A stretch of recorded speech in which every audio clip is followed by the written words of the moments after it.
So the sun has finally decided to show its face here in Britain. Apparently. Which is lovely. Apparently. And what's great about that is, so have I. As you can tell, the hair is quite new. Doesn't mean it's any good, much like this.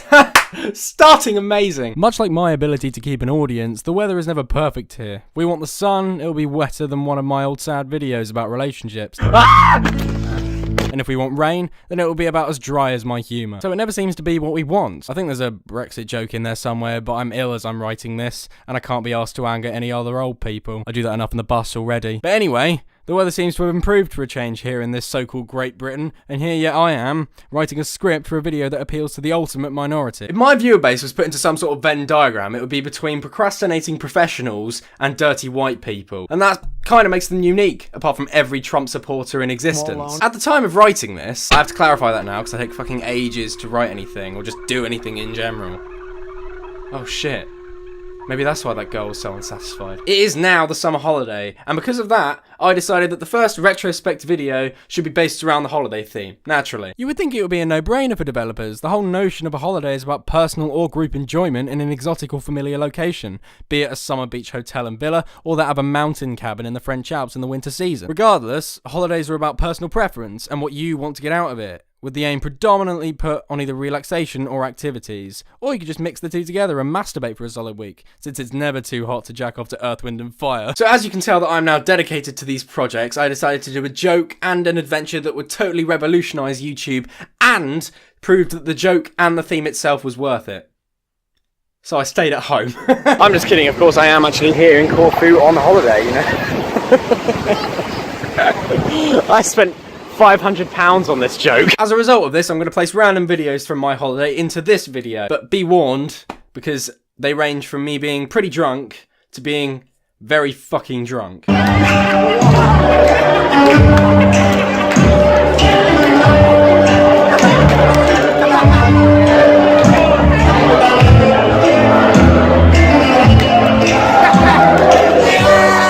While I did enjoy my holiday, obviously, there were parts that were a bit off, like being told to fuck more people than a prostitute on a tight schedule, and eating as much shitty food as Scooby-Doo after finishing a diet. Every holiday, hell, every moment of life has its ups and downs. Like, imagine a roller coaster with all the exciting twists and turns, stays at constant good speed, but every 8 seconds, the guy or girl just vomits on you consistently. And then you realise that you've eaten those donuts from the theme parks that are really nice, but you're going to vomit them up every year. How he's got on this off topic, I will never know. I'll get to the actual topic eventually, don't worry. Relating back to the video topic. Oh, fucking finally. It seems the games industry also has had these ups and downs when it comes to creating a well-designed game set within the confines of the holiday genre. So, I shall be showing you some holiday-related games that comply with both sides of the so-called vacation spectrum, ranging from surprisingly enjoyable to a downright abomination. Do bear in mind that this will not contain every game, since, you know, that requires effort. Right, I probably need a poo. Right.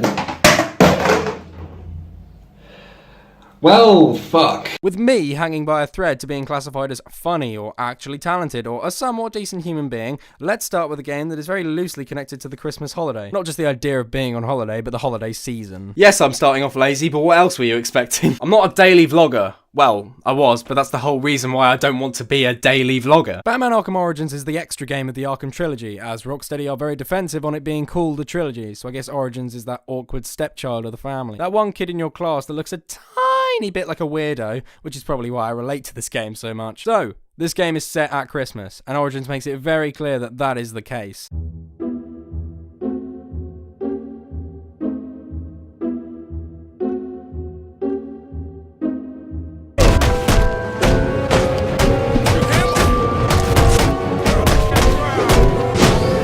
I mean, come on, that's a little bit over the top, don't you think? And I mean, what the hell is that? But other than that, the relation between the game and why it is set at Christmas is very slim. Now let's see if you've been naughty. There isn't much, if any, reason as to why this game is set at Christmas. I don't know, maybe Batman thinks of his spine breaking at Christmas as a gift, not a curse. Get away! But there's nothing inherently wrong with the game. The sandbox stealth, combat and exploration all still flow with great precision, although the map is a bit shit. There are still more supervillains around than in an overcrowded psychological ward, and it's still fun, which is most important. Characters do sound like fucking morons, though. Like, Batman looks and sounds like a retired gym lad. Want teeth? I want answers! And the Joker just, well, he's not Mark Hamill, let's put it that way. It just happens to be at Christmas. Does it add anything? Not really. But does it make it any worse? No, not at all. It just is, really. But still, play Arkham City, because it's like a million times better. If you're sitting now playing Arkham Origins and thinking, wow, I'd be enjoying this a lot more if I wasn't hating myself, then, you know, play Arkham City. It's better. I swear. Ooh.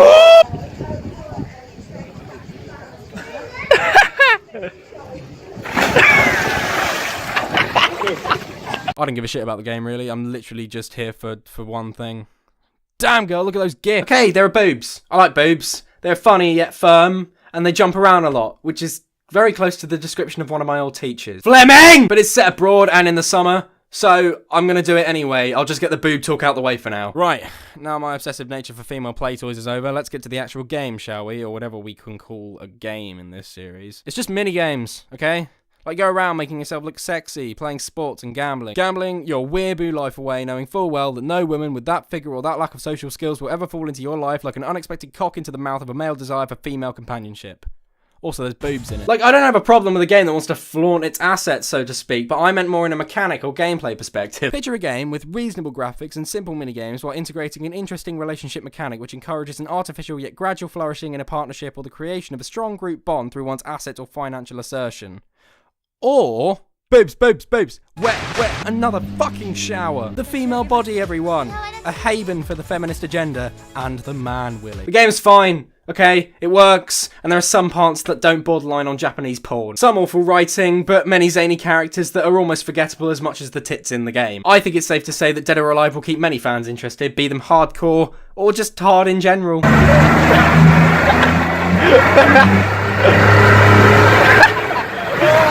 Gone! It didn't have to be this way, you know, Capcom. There was another route. Something else that you could have done, a different path that you could have taken. You could have not made Dead Rising 4. You could have just chucked all your money in a big zombie-filled pit. The zombie in this analogy being all the people that bought it, because there must be something wrong with you. Company bitching aside, Dead Rising 4 had problems right from its first appearance. One being the fact that it's another zombie sandbox game, a genre with enough games to suffocate every blue whale in existence, as well as being set at Christmas time, and being an Xbox exclusive, along with the likes of Halo, Forza, and Power Star Golf, a game that taught every person that golf is a bigger waste of time than masturbating to paint.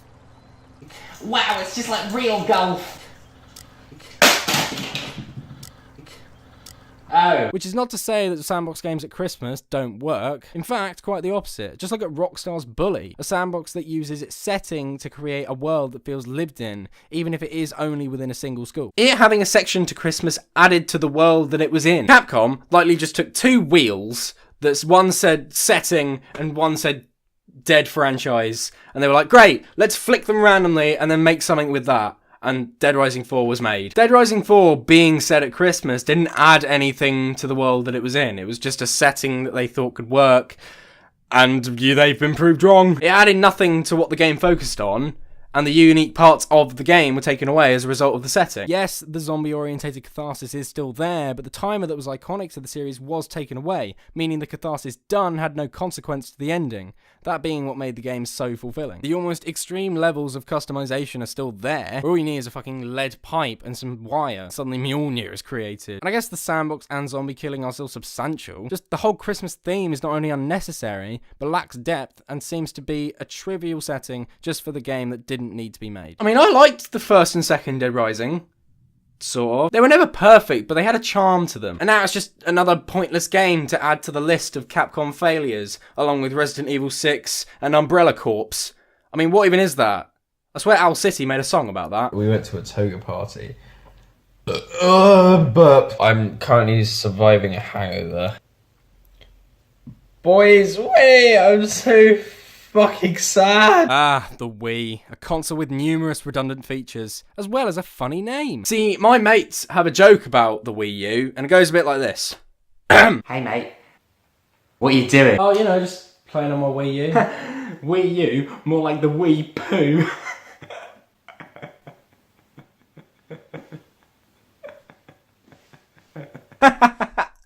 Ah, always gets me.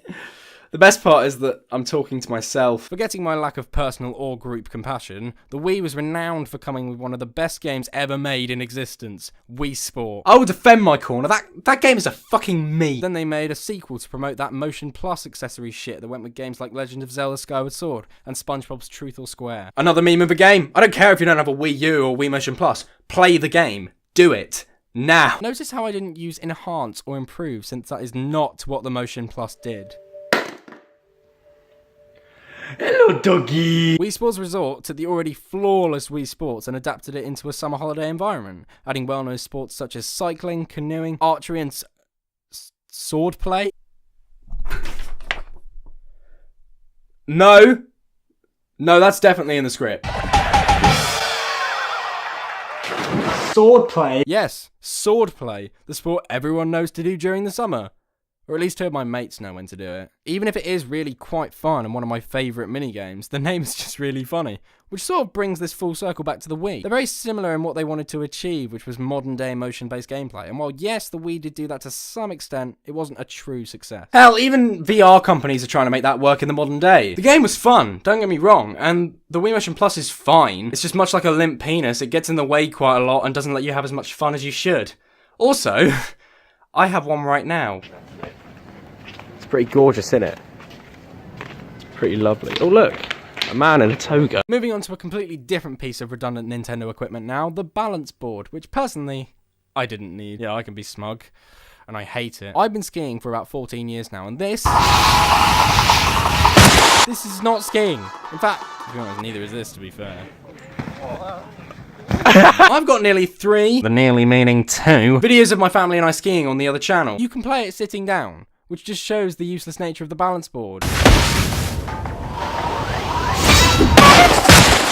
I'm having fun. Alright, well it isn't awful. It's a satisfactory simulation of skiing if you want to not leave the house and do a sport that requires precipitation to participate in. In terms of game, I mean, there isn't one. To be fair to them, there isn't much you can do with a skiing game that isn't, well, skiing. It's like if you were playing a board game and your mate came over and just said, hey, let's improve this game of Monopoly with Cluedo. Its focus is put on the movement, and the skiing does genuinely feel fun when you get used to the controls. Then you have these tricks to pull off. It's a bit like SSX, except, you know, more arse. Fuck, I should have put that on the list. Actually, in fact... One more shot!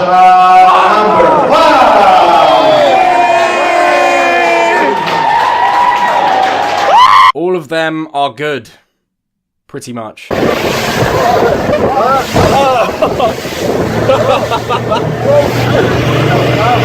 my god. The tricks are simple enough. Press a certain button combination or flick the stick in a certain direction. Oh shit. And you'll pull off a number of tricks. The biggest trick from what I can remember was the Rodeo 1080. And the day I pulled that off, oh god. My childhood was complete. I mean, 17-year-old me, blimey, he was excited. Personally, I like Family Ski. It's got a charm very few sports games have. Most have a focus on the sport itself while taking itself very seriously, whereas Family Ski reminds me of games like Skate 3 or Steep that are mainly about just dicking about. And I'm always up for that, as long as my internet is available. Otherwise, Steep is out of the picture. You hear that, Steep? I live in the middle of nowhere, so fuck off. I'll keep this one short because I know as much about the Tropico series as I do about females, and if you know me well, you'll know that's literally nothing. I don't even know if it's okay because I know jack shit about it. From what I've researched into it, it is, and I quote, a construction and management simulation video game. So like The Sims, but not part of EA, which makes it a bajillion times better. There's been about 6 or 7 of them, and they've all been similar in their execution on the gameplay, but as they say, if it isn't broken, don't bother changing it, since we can't be asked to anyway. Pretty simple idea for a game. It's democracy. It's democracy! See what I did there? It's a Obi-Wan and democracy joke. Stay in power and keep your people from voting you out. As well as all that complicated shit like foreign aid, trade, war, military actions, and other stuff that makes games more boring. Unless you like that kind of thing, of course. Well, it's still boring regardless. It's just a game for people who want to be politicians, but who are physically incapable of lying, so can never be a true politician. Maybe Trump and Theresa May play these games just to work out, like, how to run a country. Oh no, that's not true, because otherwise we'd be all happy. Parking's pretty funny, not gonna lie. It's hilarious. Like that way. Oh, I've got to get closer in. Lovely. For this one, I'm going to mix in some of my skiing videos with Steep, because one of them you don't need internet access for. I'll let you judge the culprit of that one. Can't fall again! Do it! Yay! Steep looked promising, even though literally no one knew of its existence until its release. An open world skiing game full of so many other activities like wingsuiting, parachuting, snowboarding. Oh. That's it. See, the promise of Steep was once again crushed by the lack of stuff to do. Yes, you have your 4 sports to choose from anytime and anywhere with no loading times, which is pretty cool, but that is literally it. So boredom was bound to show its ugly face at some point. It's fun, yeah, for like an hour, but then you've seen everything, and you can't explore anymore because you've seen everything. There's nothing to see in Steep once the sports are played and out of the way. After that, it's just a fuck ton of snow and other people. And no one wants that. It's just another sandbox by Ubisoft, except now it has a gym membership, and feels it should finally do some sport instead of shooting people in the face and abusing the name Tom Clancy. I go skiing a lot, and if you're the kind of person that also goes skiing a lot, but doesn't want to go and pay to travel the entire way, then maybe have a look. But don't let the virtual world of skiing or sport quash the idea of actually skiing. Plus, the crashes are hilarious. Go! Oh yeah! And everyone, welcome to our balcony with the dude over there, and it's just like...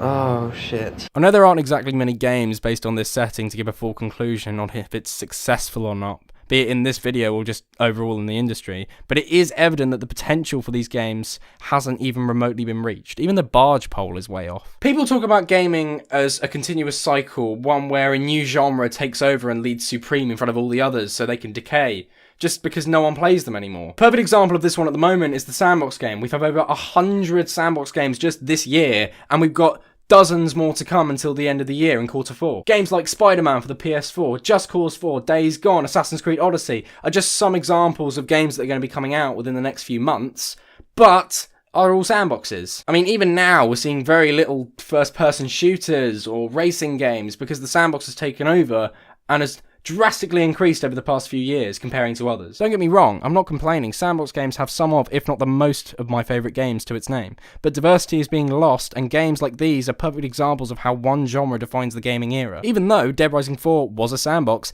it was forgettable for both the setting and for being a sandbox, as was Steep, as was Arkham Origins. Even if it was kinda shit. These games aren't perfect by any means, but it shows a sense of understanding and respect for the holiday season and what people think of it. A break from the norms, a move away from the dull equilibrium that we call life, a stride away from a balanced existence. They virtually create the holiday world we want to live in, and the holidays we want to go on, and the journeys that we want to take, but they're taking over our true being of actually going there. Traveling is what makes us human. Exploring is what makes us human. These games show what it means to travel, but what it means to be human. Or they're just games about the holiday. Fuck, I should have started with that. Alright guys, I hope you've enjoyed watching, like, you know, however long this video is of just me talking about games. This is the new idea that I had. It's just something that I thought I should do, and I've enjoyed making it. It's taken a while, because I wanted to actually make it properly and make sure that it works. And I think it can. It's a good idea. It's a bit new, for me at least, but I hope you enjoyed it. Here's some other stuff. Go and check out maybe our old videos on the skiing or the traveling videos that we did, or if you want to see an actual representation of all those videos from the holiday put together, go over here somewhere. I don't know, it's probably over there somewhere. And now you can just look at me for a bit because I've changed the ending part of this. Yeah.